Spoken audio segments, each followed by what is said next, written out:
In this video, I'll show you how to view AAA Roadside service history. And if you're new to AAA, we'll include our referral link in the description below so you can sign up and start enjoying member benefits right away.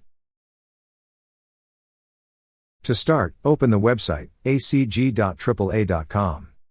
Then click on Sign In.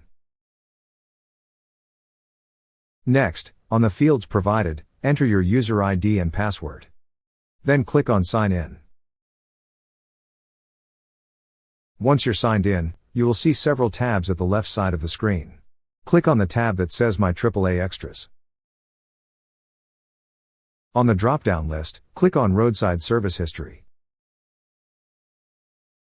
That's how you view your AAA Roadside service history.